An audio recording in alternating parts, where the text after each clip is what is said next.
for my sister every night. I'ma get them through the rain. God told me I had to sacrifice money and champagne. What I tell you about my life.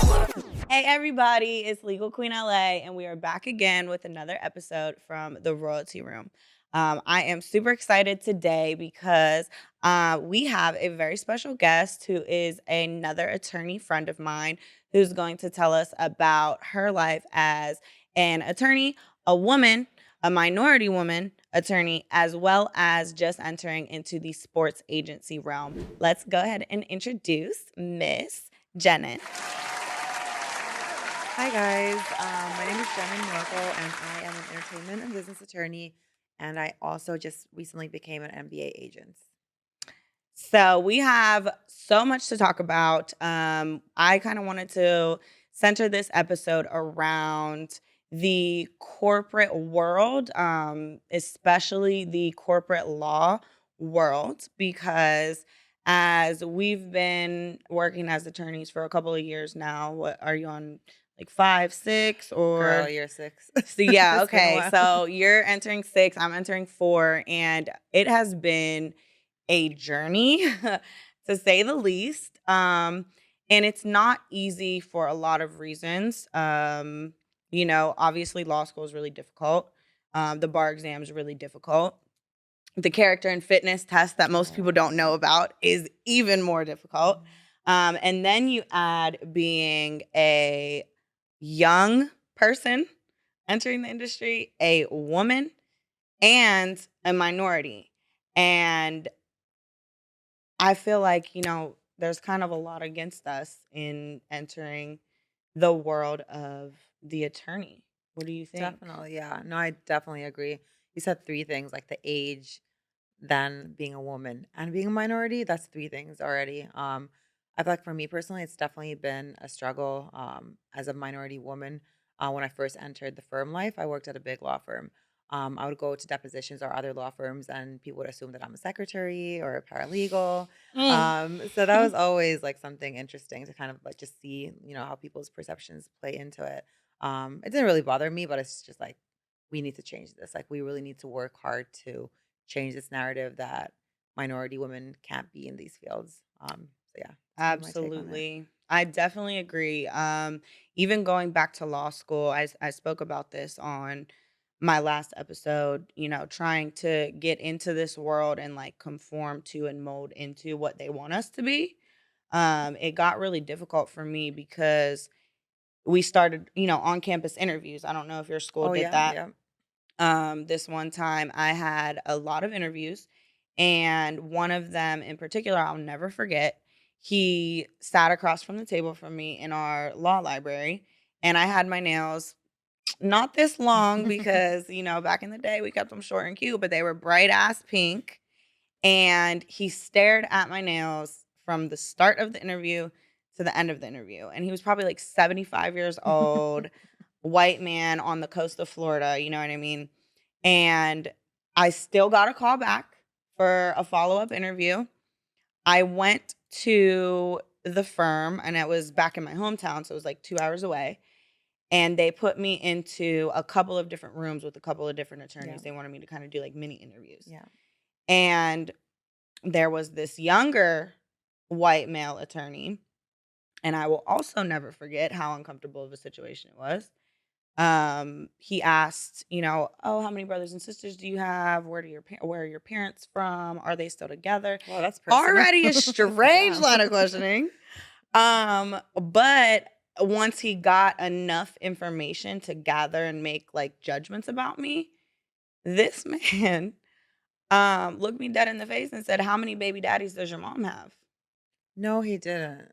Right hand on the Black's Law Bible. I will Wow. I would never forget that in my life. And that was, I think it was my second year of law school. So I'm not even like to that point where I'm like all like, this is it. This is my Yeah, career or yeah. nothing. So I was just like, Florida's different. I don't think they can even ask those questions in California. what do you say to Wow, that's that? crazy, And so yeah. I think I was only like 20 years old. So I'm just like, Um, three.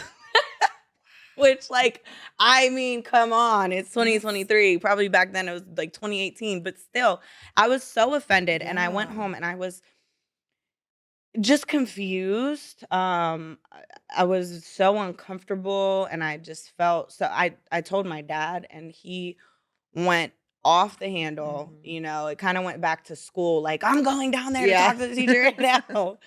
Um, and that kind of got me back to the point where I'm just like, okay, maybe I do need to not tell people stuff about my life. That was my dad's take on it. Mhm. Don't tell anybody anything about where you come from, et cetera, et cetera. And that is kind of the thing Mhm. that's grown to be acceptable. Like, don't tell people where you come from because they're gonna use that against you. Yeah, or like tone yourself down. Kind of what you were saying about, just having to look a certain type of way. I remember when I think I was in my first year of law school, and we were doing interviews with judges, like for externships, judicial externships. So if like you want to get into litigation, that's like thing that you do in law school. Like you work for a judge. And I remember going to the interviews, and the career counselor was like, "Oh, so remember to wear your like hair in a tight bun, like a low bun, because I would always have this high bun, like Kim K bun, Me like too. right here." Yep. So actually, my law school friends called it the obnoxious bun. And I was like, "It's not obnoxious," but anyways, she was like, "Wear a low bun, pearl earrings, pearl necklace, and a skirt suit, like a skirt suit. You can't wear like And don't wear pantyhose, pants." I'm sure. Yes, of course. Ah! And I was always like, that became a thing for me because I love Let me wearing. take my coat off. Yes, girl. Let me get my shoulders out because I'm feeling. Because I was always like, I love pantsuits. Like I just feel like it's like I feel bossy in a Hell pantsuit. yeah. And they're always like, yeah, I just wear like a feminine, like, skirt suit. Your skirt has to come like below your knees. I was just like, this is crazy. Like, I mean, yeah, the judges that I interviewed with are probably like in their 60s. Yeah. But I was like, damn, like we're still in like, this was like what, I don't know, 2014, 2015. Right. But still, it's like, damn. Like a dress code is fine. Like decorum, like yes, have some decorum, but it's just like we're in the 1920s still because y'all want me to be in the workforce, Exactly. but y'all don't want me to wear the clothes that I want to wear that are still Yeah. professional. Oh my And gosh. even like not being able to wear pantsuits. So then that became like a mental thing for me because I did get the externship. Like, okay, I'm always gonna have to wear a skirt suit, like On going an into an interview interview. and Yeah. yeah, that's crazy. And it reminds me of my friend. And I don't think that she's going to be upset that I tell this story because this is like really scary. Like it's really just scary. She was doing a summer internship. And so the way that it works in law school is basically if you get an internship for the summer associateship, whatever it may be, you can get hired there after you take the bar, pending you get your license. So it was one of those types of situations, and it was at a big firm, Yeah. well, a big company on their corporate law side. And there was one day where she went in and she's wearing her legally blonde pink suit, and I think she took a picture. She posted it on her story. It was just in the bathroom. She's doing nothing wrong. It's probably like on lunch or afterward, whatever. And someone at the firm saw it. Next day, they get to work and they get on a Zoom presentation or something, and her picture is on the Zoom presentation about basically decorum. What? And how it's inappropriate to wear these colors, how it's her hair was inappropriate. What was You her know what her hair hair? was? Let me what was her hair? It was like braids or something that was so inappropriate, huh? Not even natural out curls. Oh my Uh, god. No, I can't. I cannot. I cannot. And so, okay, we have the first problem. Y'all are mad that I'm wearing pink and not gray or black or white beige. or Maybe beige. naturals. Two, you're okay. Now I can't post pictures from the bathroom because that's against the rules. Whatever. Three, now you coming for my crown? Yeah, that's insane. That is insane. Well, first of all, in California, there is the Crown Act, which makes it illegal to discriminate against your employees for their natural hair, Thank God. which It was is just passed like a year or two ago, right? recently, yeah, like thank you, California. We're super progressive, super, we're making strides in diversity. But like that story, and this was within like the last 2 years. That story is so upsetting. And of course, she was the only woman of color Mhm. on the entire legal staff. Wow. And she was the only person of color in like her specific like section Yeah. or whatever. And so that like, oh God. Corporate law versus minorities. Why No, it's do I want to deal with that? and that's the other thing. Like I remember a time when I was I used to work for a big firm too, and I remember like I had just started working there, and I have an Instagram account that's private.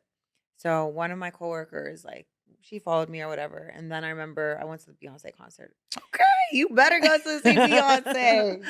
So this is like a few years ago, and she showed my Beyonce concert outfit to our HR person.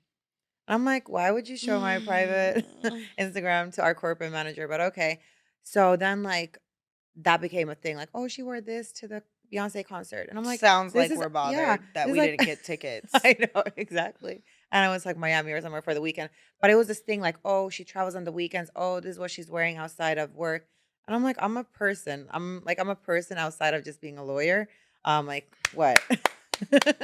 I can't, have a good time on the weekends or dress how I want. Right. And that became a thing for me where it's like, no, I don't want to conform to this like Yeah. mold. Like I Yeah. want to be myself. And then eventually, like for other reasons, I, started my own law firm. But it's just, yeah, it's definitely hard to be in those settings, those corporate settings. Because I we was still, definitely yeah. just gonna ask you about that, but I forgot to mention that Mhm. in that interview, that baby daddy stare at my nails interview, they ended up calling me and offering me the position, but in a different location. Oh. And I was just like, oh my gosh, I got this job, da, da, da. And I come Mhm. and I tell my dad, I got this position from that situation. And he was like, oh yeah, that's great. Are you gonna take it? I was like, well, I don't know. It's in such and such area. And he was like, so they sent you to the office in the hood? Oh, And it was like wow. in a different city. I didn't know like Oh, much okay. about the Yeah. city. So my Yeah. dad's like, so that's what they did. They want you because your resume is good and you are intelligent, but because you look like this and you talk like this and that was, Oh, your life story, they're wow. sending you over to the ghetto office. And I was just like, oh, Damn. I'm not taking the job because Yeah. guess what? I don't want to work in a place where I'm uncomfortable. Yeah. I don't want to work in a place that thinks it's appropriate to talk to people that way or Mhm. inquire those types of weird ass questions. Mhm. Um, I don't want to work with or for people like that. Yeah. And I feel like with what you just said, like I feel like that's why I don't want to climb the corporate ladder Yeah. because it's one ladder. Yeah. It's literally like I'm gonna go over here on the other side of the house and build my Right. own ladder, Yeah. and it's gonna be pink and it's gonna have rhinestones on it, like my, cute I little know. cups. If anyone wants one, send me a DM. That is cute. Thank you. And we got the Starbies on the other side. But yeah, like, and I think that is the issue that's facing most new, young, cute, fun, brown attorneys because we're all coming out into this corporate world that we feel like we don't fit in it at, or we're discriminated against, or we're questioned and we have to work 10 times harder than the other person to even get the same opportunities. So we come over here and start building our own ladder. And I don't know if it's a great thing because I do what I want. You know what I Mhm. mean? It's a great thing, but why should that be the only option? Like why do we have to like infiltrate this other like arena Mhm. and then be told to shut up, sit down and work 100 hours a week and wear a black pantsuit Monday through Friday, 9 a.m. to 9 p.m. Well, don't forget casual Fridays. You can wear jeans on Fridays. Only if they're not pink. If nothing's pink, you can wear it on a Right. Friday. um, Yeah, I don't know. I think to your point, there's like two sides to it because for me, it's like I didn't leave, the law firm, the big law firm life because of the restraints. For me, it was more like I didn't like how they did like the other stuff in the legal, at law firms, like the marketing and just like client services. I feel like when you're at a big law firm, you don't really get that interaction with clients. So I started yes. out in like business and IP litigation, and then I went to a music law firm, and then I started my own firm. And I just saw the difference with like even a boutique type of law firm versus a big law firm, and they're just so structured where it's like there's no room for you know like implementing new marketing ideas or taking Mhm. on certain type of clients. So it's And like even if you try, it's like no, it's all hell breaks loose. exactly. So for me, it was like the times are changing. We're in 2023 now. Like it's going to be so different even in 10 years. Like, we have AI and all these other things that we'll talk about. But Whew, we gotta talk it's about like, it's that. just so different where it's like we can't, always be doing the same cycle as far as, like how law firms practice. So Yeah. for me, it was like, okay, I want to do something different. But I will say, like with minorities and just being in that corporate world, it's like you have to be a certain type of personality to be able to like withstand that because for me, it was like, I can do it, You but gotta I be don't able want to to do it. you gotta And be it's like, able to hang. I have minority friends who are women who are at large law firms or big corporations, but they definitely have to tone themselves down. Yeah. So I feel like if like it all comes down to your personality and what you kind of want out of life. If you want to do your own thing, then you're That's gonna have to very figure it true. out. And it's like I'm blessed, like I'm glad that we're blessed enough to have that opportunity. Like in 2023 because like 20 years ago we couldn't have done what we do Mm-mm. now, but still it's like it has to change from the bottom Yeah. and then, Do we you build think it. like do you think it's good or bad necessarily that so many younger attorneys and attorneys just coming out of law school are either wanting to start their own firms right off the bat or feeling like they have to? Like Mhm. do we think that's like a good shift or So for me, like I never felt like I had to I like when I was in law school, I never thought I would have my own law firm. same? Yeah, Same. right? So I told my first boss, I was like, "I love you and what you do, and you are great, but I never wanna be you." Yes. Like, I never wanted And that was now not I'm I know. him. Like, that was never even a thought. So I feel like I wasn't forced to do it. It was more like, this is what I need to do if I wanna be happy as a lawyer, just because I worked at firms and I was like, I just did not like the structure. I don't really like the authority. I don't like being told what to do. I Right. don't like working for 12 hours at once and billing a million hours. Like, I just didn't like it. Yeah. So for me, it was like, this is what I wanna do to, like, preserve my sanity. But I feel like it's a good thing if people wanna do that straight out of law school and if Yeah. they have that confidence, you know? Yeah, I definitely couldn't imagine it, but I think, so I got my license 3 months before the pandemic started. Damn. No, not even, 2 to 3 months, and, a lot of people end up losing their jobs and, nobody was hiring anymore because nobody knew what the world was gonna be like. And so I ended up like, I'm getting clients, on my own, I'm doing my own thing. I'm gonna start my law firm. Mm. I I have to actually start my Yeah. law firm That the because timing. nobody's hiring. Yeah. I'm not going I lost the first job because the world shut down. And who knows if the world's gonna come back up Yeah. ever. So I might as well, make this official, do what I can, build my own clients, et cetera, et cetera. And eventually, after a year, I was just like, wow, I really need like colleagues and Mhm. outside because, Oh, yeah, I'm because 'cause you're in the living at house. home. I'm Yeah. quarantined with my sister, with my dog, with the cat.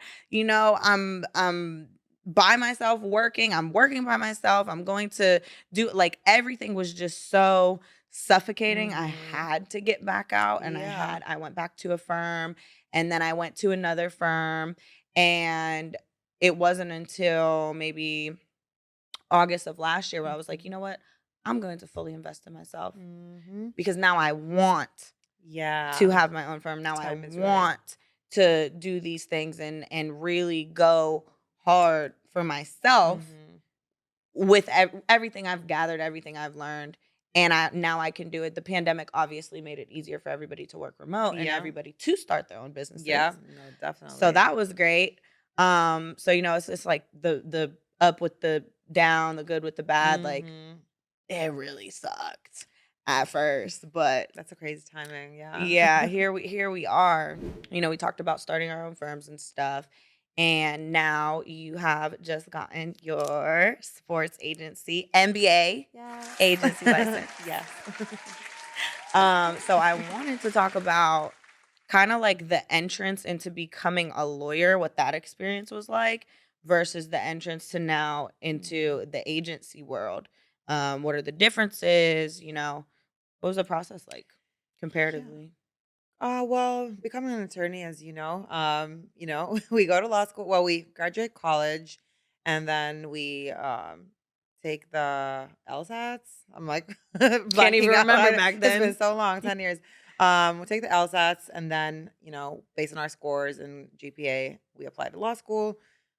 Get into law school, and then law school is 3 years typically, unless you're doing like an evening program, or part time. But yeah, typically 3 years, and then you take the bar. So law school, like you mentioned in the previous episode, like law school is very hard. It's harder than most people think, just because it's like the pressure of just having to learn something totally new, plus also a very rigorous structure. So you go to law school for 3 years, you take the bar, and you hope and pray that you pass the bar.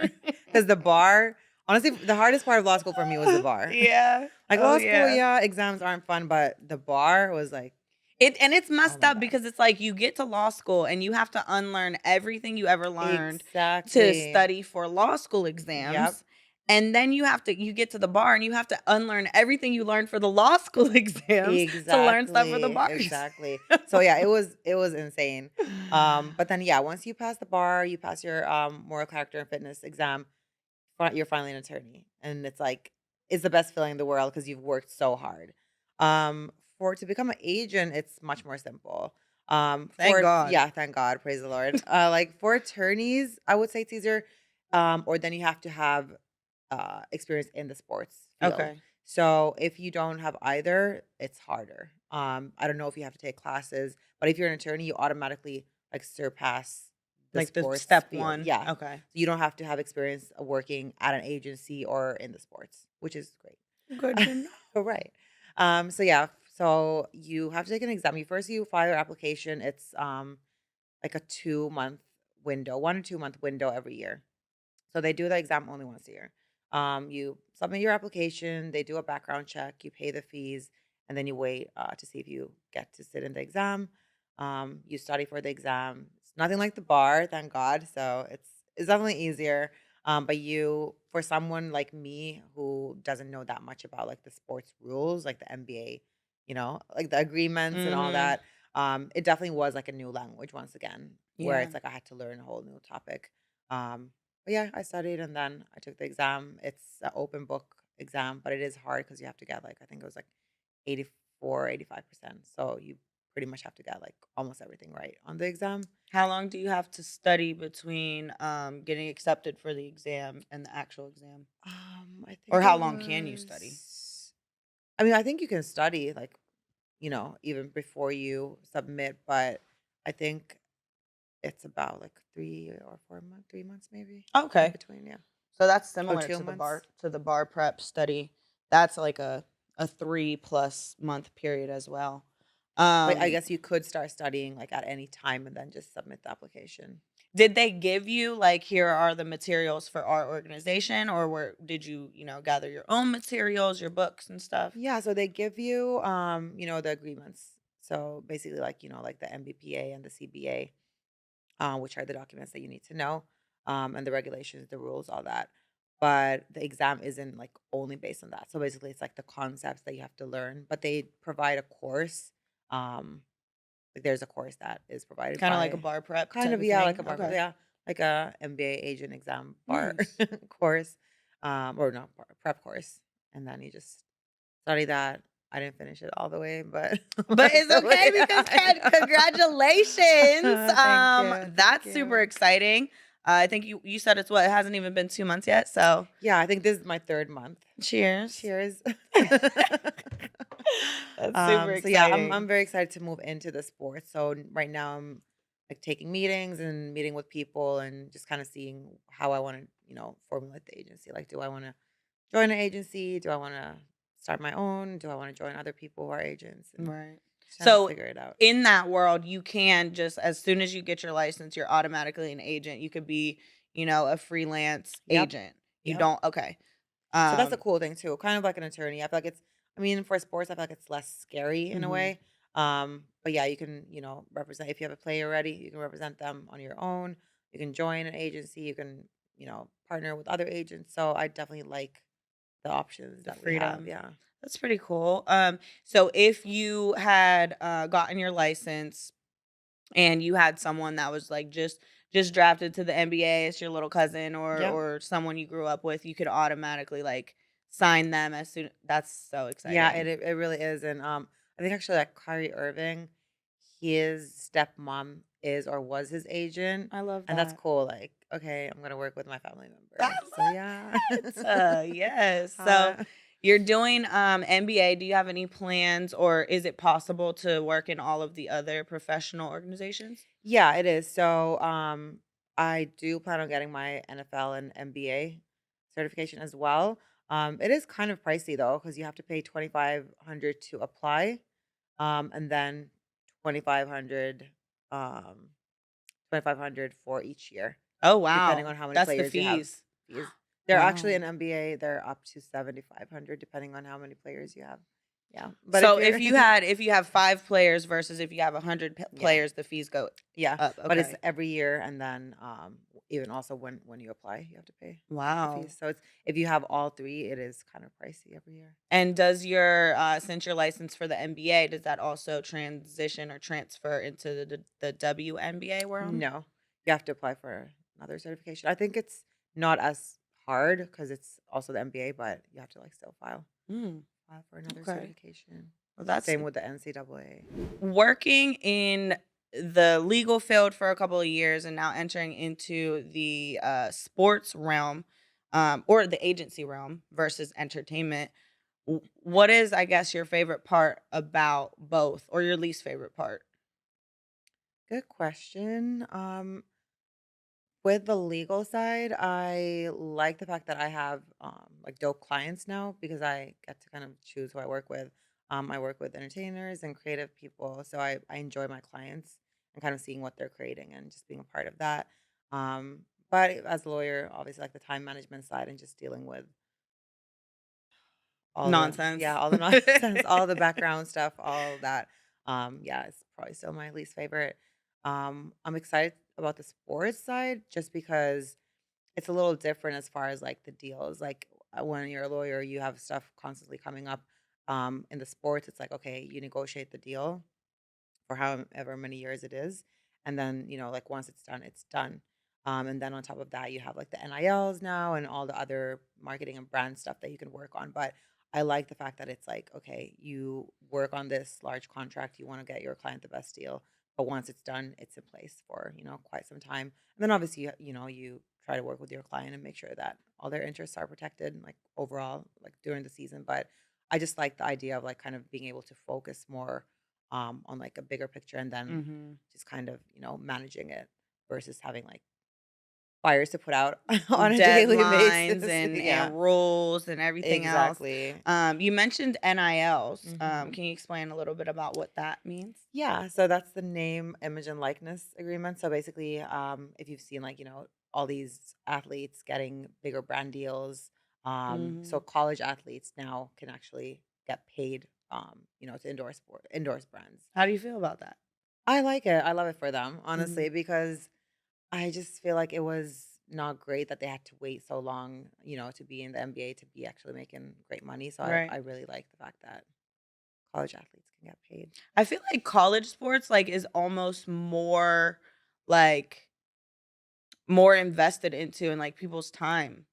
Like, I feel like everybody could say they, "Oh, I like the Celtics," or "I like the Lakers," or whatever, but I feel like people are, like, more, like, heavily invested into, like, college Oh sports. yeah, definitely, So, definitely. it's like, why if everybody in America is Mhm. betting on and watching and invested in all of these students and athletes that are on college teams, why shouldn't they be able to profit off of their own name? Exactly, exactly. So I'm really happy that that's, in place now. Like That's it's going to be a lot of opportunities for both women and men mhm. Absolutely, I agree. because it's, athletes all across the board, not just basketball. What do you think maybe the most challenging part about breaking into the agent world of sports or entertainment industries? With sports, I do still feel like there aren't that many women. Mm, mm. I love the fact that It's still Asian corporate, shorty. I love the fact that Asian Nicole Lynn was Mhm. able to, like have the one of the biggest deals in NFL with Jalen Hurts. Like that's so motivating to me. Yeah. Um, but it's definitely a very, very male dominated industry. And it's also like so many big sports agencies that still like run the game. So I guess just like entering in and being able to like build a name for yourself and just, rise in the ranks. So like I know like with the bigger agencies, do you mean mostly like CAA, UTA, WME? Yeah, like obviously Clutch. Mhm. And yeah, all these bigger agencies that represent a lot of players Yeah. that kind of still Um dominate the industry. I feel like in the NBA, is the NBA the area where it's like the least amount of players that get signed? Yeah, NBA is way less than NFL. NFL has more players, Mhm. but it's like less guarantees and then all contracts aren't as big. Like in the NBA there are like bigger contracts as a whole, Okay. but a Okay. lot less players.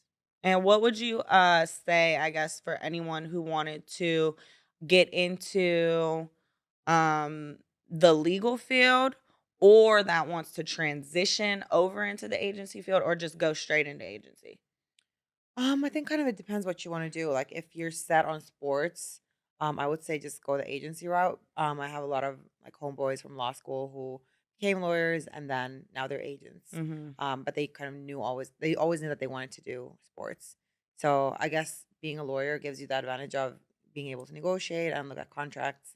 But I almost feel like you probably could do that without being a Mhm. lawyer and then just hiring a lawyer to do that stuff to look over contracts. But I do think it's better. Like if you're already a lawyer, Mhm. then yeah, why not expand if you're into sports? Mhm. Yes. But there's so yeah, I was gonna say there's like so little women in the game. Because I think there's about 800 NBA agents. Wow. And I think like we had a conference and I think there was maybe like 30 or 40 women online. Whew. So Well, it yes. sounds like I'm just gonna go ahead and read up on Join some books. I know. I'm Mrs. Whoever's next. Oh, Not right. Dwight Howard anymore. Sorry, honey. That ship has sailed. But I did have some good news. I was doing a little bit of research into the diversity in the Mhm. corporate law world, Mhm. and we have a new study, or a recent study from Reuters, and here it is. So we have in California, at least, women and minorities are gaining a little bit of ground. But as you see, white men still predominate because we've spoke on it. The law in and of itself is an industry that is, it was created by and for older white men. And now here we are, we have Kim Kardashian studying to become an attorney, young, minority, argumentatively, um, arguably, I think is the word I was actually looking for, and woman. So I used to get really angry when people would bring that situation up because I'm like, she didn't go to college. She didn't take the LSAT. I know. She didn't even go to law school and cry about taking the freaking exams. Like, I'm just Mhm. like, no. But I mean, in California, most people probably don't know you don't Yeah. actually have to go to law school to sit for the bar Isn't exam. it crazy? Terrifying. Um, Very. if I grew up in California, I probably would have went that route and been Mhm. working in, all the creative things that I like to do. Mm. And then eventually after working for a law firm for a little while, I could, Yeah. 4 years, you have to work for a law firm and then you can apply to sit for the bar. Once you pass the baby bar, that's the exchange in California. If you don't go to law school, You have to take the baby bar. Yeah. And if you don't pass the baby bar, you can't sit for the real bar Right. exam. But it is still interesting because, like, I didn't know that it was 4 years of Mhm. like apprenticeship or whatever. Mhm. But it makes sense because I feel like I didn't learn how to be a lawyer in law school. I Yeah, learned when I started working. exactly. So it's like, I guess, yeah, It makes it sense, does make and sense in a I guess way. that's how it kinda used to be, but, I bring that up because I used to get mad that Kim K was, kinda just stepping into the field Mm-hmm. that we fought so hard Yes. to get into, Taking a um, shortcut. and there's like we said, there's a lot against us as being young people, women people, and brown people, Yeah. and she's all of those things, and she's just like she's Kim Kardashian. So it's making it even more, I guess, just a little bit harder for people to take us seriously Yeah. because it's Kim K and she's just stepping into the Yeah. field. Yeah. And I love Kim K. Yeah. She's a hustler. Yeah. She does everything that she can and everything that she has done for her family and for herself, and she is a boss. Mm-hmm. Period. But I did struggle with that for a while because it takes so much to get here, and I felt like it was a shortcut, you know? But if it's allowed, it's allowed. And Right. I pray that she's passing the bar whenever she did, because she just passed the baby bar. Oh, that's dope. So she did it. She's gonna be sitting. But back to the statistics. Things are seeming to get a little bit better. The most underrepresented groups in law firms are American Indians, African Americans, and Hispanics. No surprise there. No, not at all. But now, I'm sorry, Solomon, I keep going all over the place. But in the Reuters report, they said women make up 51% of California's adult residents, and they comprise 44% of its lawyers, which is higher than most of the rest of the world, Yeah. or the country. That's just in California? Just in California. It says California has the second largest bar in the nation, which means the number of attorneys, but nationwide only 38% of lawyers are women. And in the 2020 class of new lawyers that just got their license, 2021, nearly a third are women of color, 32%. Men of color only made up 21% of the class. And then white women were 24% of the class. Wow. Yeah. So that's honestly, it's better than what I had initially expected to look up and find. Definitely. But is that enough? I mean, it says another one. Hispanics comprise 36% of California's adult residents, but only 6% of its lawyers. Wow, that's really low. And black lawyers comprise 3% Oh my goodness. of In the state. California? In California, yeah. Wow, that's Wow. insane. Okay, so we're making way as far as being women, Yeah. which, I mean, it's not 1923, it's 2023. So thank the Lord. We could do what we want. We could stay at home or we could go into the office, okay? Exactly. But this minority report is really alarming. Yeah, it definitely is. Um I just think it's like, like just the resources and everything that minorities are lacking, to even think about going to law school or being able to go to law school, which yeah. is, a vicious cycle. What do you think we can do about that? Cuz I even thinking back to law school, there was probably only a handful of minorities in my class. We had a pretty small, I think our law school had 3 sections, and each section had between like 80 and 90 students. So what, less than 300 in the class, and there's maybe like 20 or less black and brown folk Yeah. that hang out together and do all the things together because we're the only ones. Honestly, similar because, yeah, we had 4 sections in each year, about 70, 80 people. And I think, like, I remember we counted one time, it was like 5 black people.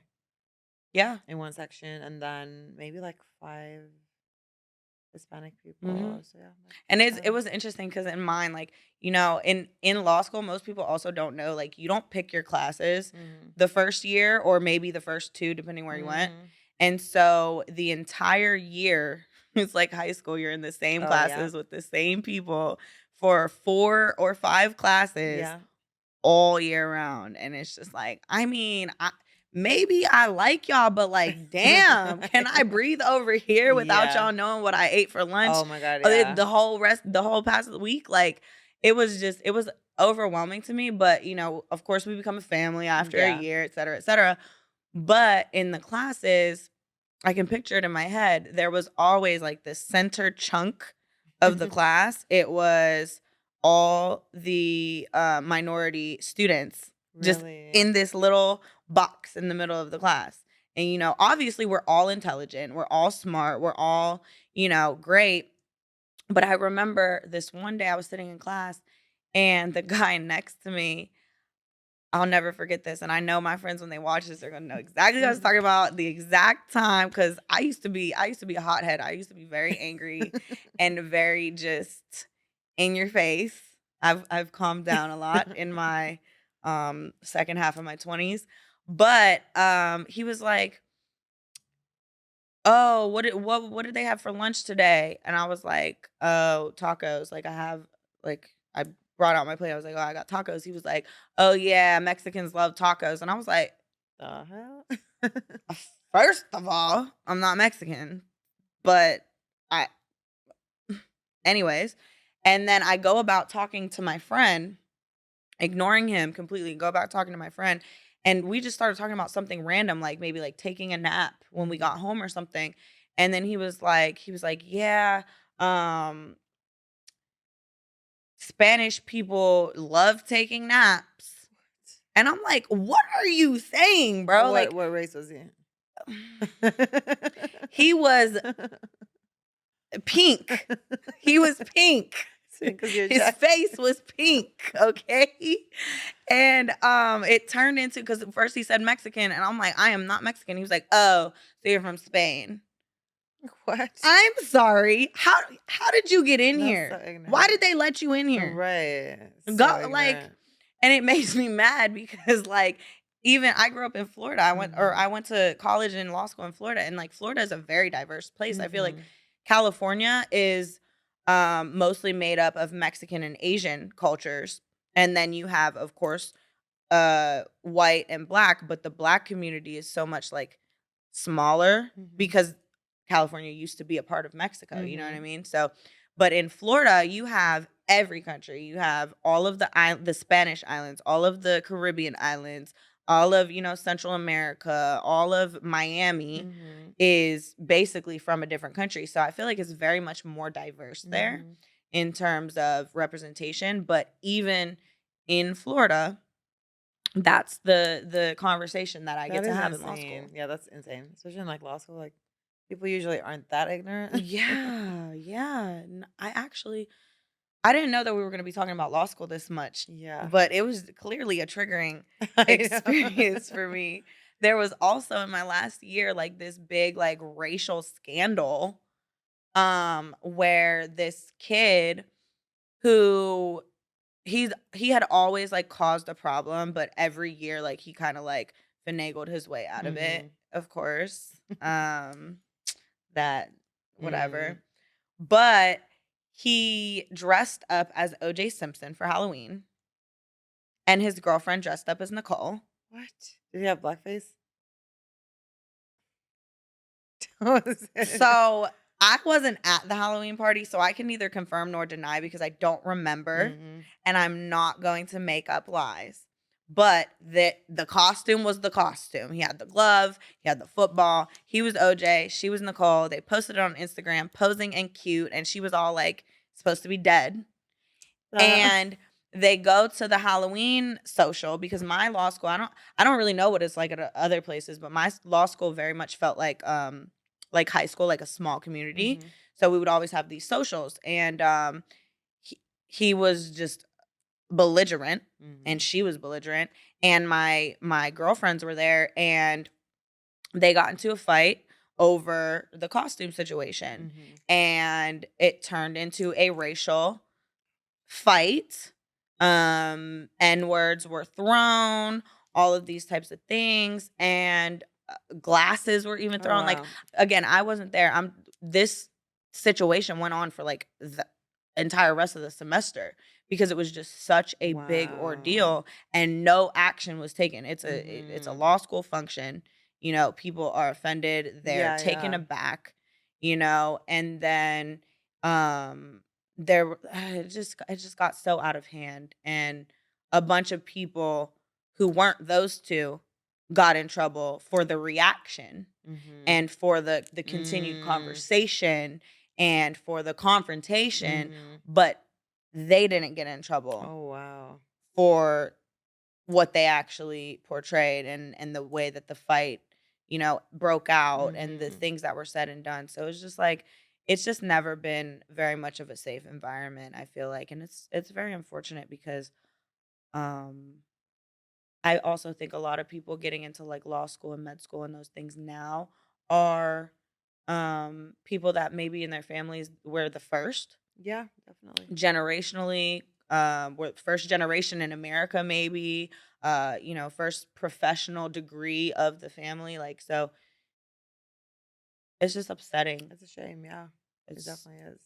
And I haven't thought about these things for a little while because we get so far removed from school after I maybe even a year. know.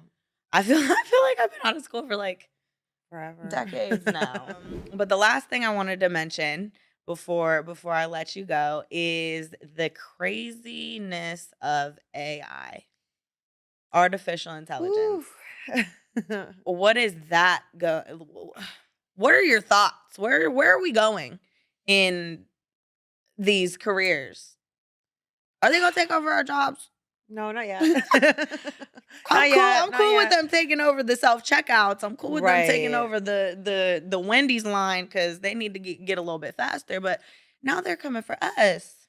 So I feel like there's still a long way to go. I actually attended a seminar about like copyright and AI and all that because obviously that's a concern that a lot of artists have, Mm-hmm. especially like with like the voice because voice usually isn't protected by copyright, Right. but now with like AI copying the voice and all that. So that's been a whole dispute. But as of now, like AI is still they're still working on it. So like the input and the output they were saying that it's just like not perfect yet. So that being said, it is going to be like a big thing in the copyright industry as well as the music industry because like Mm-hmm.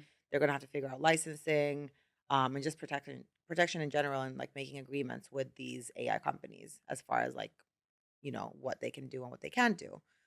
So basically, it's like important to figure the contracts and licensing out at this stage, and you know, before it gets too sophisticated.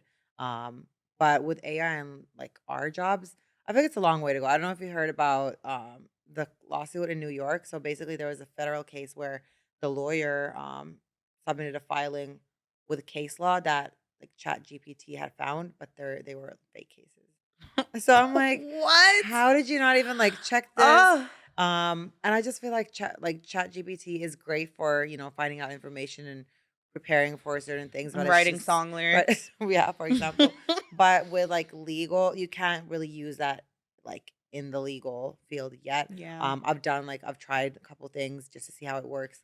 And it also always says consult with your attorney. I'm not an attorney. Like it just isn't perfect. Like it can give you an outline, but it can't input the legal analysis, or the facts and all that, at least yet. So we'll see what happens, but I think it's gonna take a little while for it to take our Well, jobs. good because I need this one for now. Right. Do you think like it could be maybe like a good starting point to kind of direct you, get your thoughts going, whatever you're researching, whatever you're looking into? Do you think it maybe could be a good starting point, or do we think we should stay away?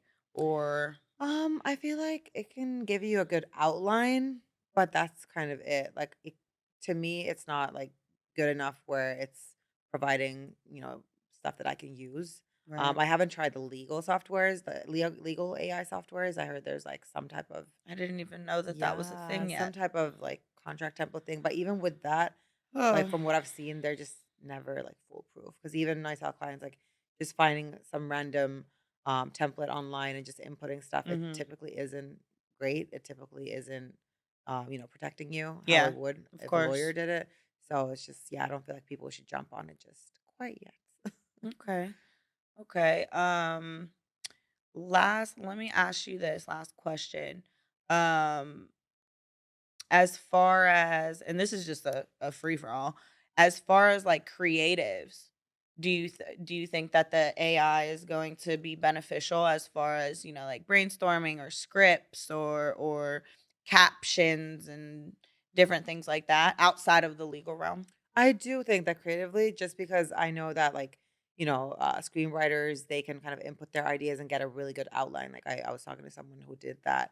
And I do feel like it gives you some type of output like for whatever you're asking them. So I do think that you can use that in the creative industries. I don't know about songwriting, but yeah. Yeah, so Screenwriting like and outlines. is it plagiarism? Is it not plagiarism? So that Like was the thing that the conference they were talking about, like it's gonna be more defined once we know like the input output. Because right now it's kind of like grabbing information from so many places, but that's gonna be like streamlined and worked on by these companies where it's not gonna be infringement.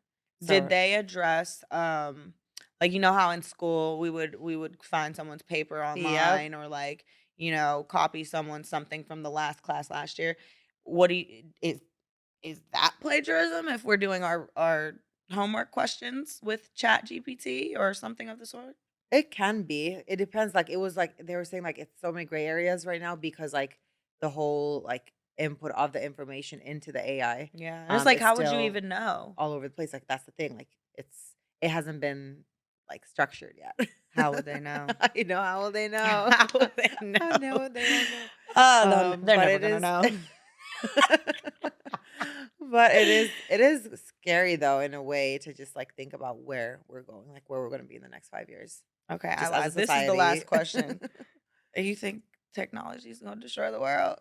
Yeah, it's probably like in 100 years. Yeah, definitely, it's gonna be some uh, shit. I want to thank you so, so, so much Of for joining us in the course. royalty room. Thank We're you for having super, me. thank you. We're super happy to have you. I want to say, congratulations in your new Thanks. career path or your additional Thank you. career path. Um, yes, she really is doing that. I love to see it. You Thank are you. definitely an inspiration Thank you. to me, and I'm sure many, many, many other people in law school, out of law school, just young boss inspired ladies. So Thank you. thank you Thanks for for that. having me. Of course. And we are going to be back on 2 Mondays from today. We're always going to have a new topic, a new guest, and we're always just gonna have the tea. So make sure you like, comment, subscribe. Let us know your thoughts. Let us know your questions. And maybe next time we'll talk about what you want to talk about. See you later.